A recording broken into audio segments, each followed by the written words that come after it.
When the Blitz began and Britain faced nightly air raids, it wasn't soldiers on the front lines who suffered the most. It was the civilians at home. The British Home Guard, made up of ordinary men too old or too young for regular service, took on the task of protecting local communities. But they quickly learned that sandbags and tin shelters weren't enough. Tents were useless under bombardment and too visible from the air. So they devised something far smarter, something that transformed basements, coal bunkers, and even garden trenches into reinforced living shelters capable of withstanding collapse, fire, and shrapnel. It was a method born of necessity but rooted in skill, one that still holds practical value today for anyone interested in low-cost, hidden and durable home protection. When air raid sirens became part of nightly life, the Home Guard realized visibility meant vulnerability.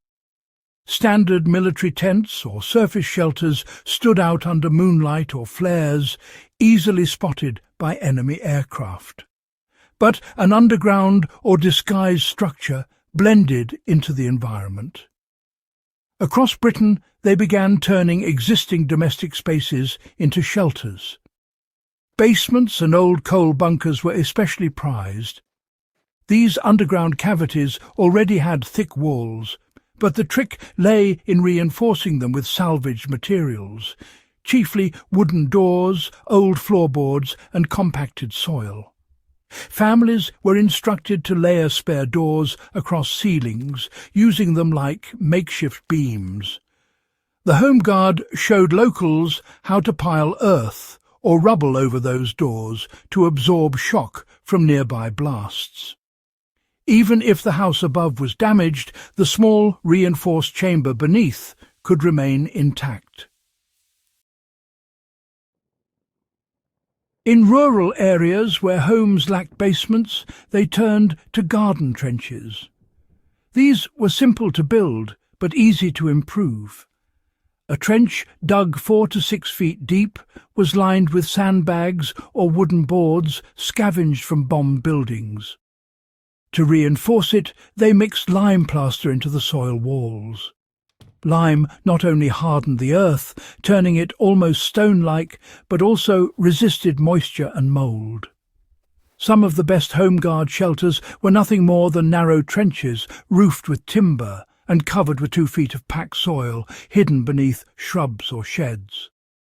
Ventilation was achieved through narrow metal pipes extending just above ground level, often disguised as fence posts or drain vents. The genius of these designs was that they didn't rely on new materials or heavy machinery. Britain during wartime faced shortages of concrete and steel. Everything had to be scavenged, repurposed or improvised. Doors from bombed-out houses became ceiling supports. Bricks from collapsed walls were reused as reinforcement for trench edges. Even clay chimney liners were repurposed as air ducts. This kind of creative reuse is something modern survivalists and off-grid builders can still apply today. For example, if building a backyard storm shelter or defensive dugout, old doors can serve as a base structure before adding earth or gravel layers for protection. Mixing lime with soil at a 1:3 ratio will harden the walls naturally, forming a breathable but durable barrier that resists moisture and pests. One of the most remarkable lessons from these Home Guard shelters is how they handled concealment. Many weren't designed merely to protect, but to be invisible. Families use garden paths, coal chutes, or shed floors as disguised entrances. Lime-washed walls helped reflect what little light they had from lanterns or candles, while sloped earthen roofs redirected blast waves upward instead of inward. This concept of blast deflection, using angle and density rather than brute thickness, is something engineers still study today. For instance, shaping your shelter walls with a slight inward curve, as the Home Guard did with lime-coated trench roofs, reduces pressure shock by distributing force more evenly. It wasn't just about survival, it was about endurance. These shelters were made livable. Straw or hessian sacks were spread on the ground for bedding. Some families built small storage nooks into the trench walls using salvaged bricks or wooden boxes to hold water, bread and tinned food. The lime-plastered walls not only strengthened the structure but also neutralized odours and kept bacteria in check.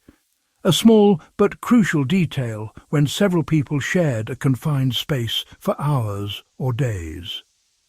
The Home Guard even encouraged families to install makeshift drainage channels by embedding old pipes or gutter sections along the trench floor, preventing water build-up during heavy rain. For those interested in applying this historical knowledge today, these methods are still entirely usable. A homeowner looking to create a discreet emergency shelter can start by choosing an existing low point, like a root cellar, storm pit, or crawl space. Reinforce the ceiling with layered boards or old doors, then apply packed soil or sandbags above for mass.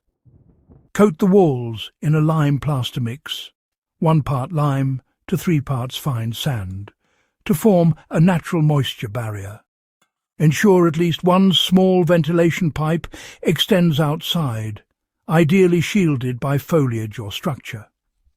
This approach mirrors what the Home Guard taught civilians, and it remains cost-effective and achievable with common materials. The true brilliance of the Home Guard's shelter technique wasn't just in its construction, it was in the philosophy behind it. They believed protection didn't come from complex machinery or imported materials, but from knowledge and resourcefulness. A family with nothing more than scrap timber, soil and lime could turn their home into a stronghold. In an age before modern prepper culture, these civilians practiced genuine resilience. Today, revisiting these wartime innovations serves as more than just historical interest. It's a reminder that preparedness doesn't need to be flashy or expensive. The same principles that kept British families alive through the Blitz can help modern households build sustainable, hidden, and reliable safe spaces against disaster, weather, or conflict. If this kind of practical, forgotten engineering inspires you, make sure to subscribe to In the Beginning. Every week, we uncover the real survival knowledge our ancestors used when the world fell apart. Share this video with other history enthusiasts and survivalists who value real craftsmanship and ingenuity, the kind that built safety from rubble and kept entire families alive beneath the chaos above.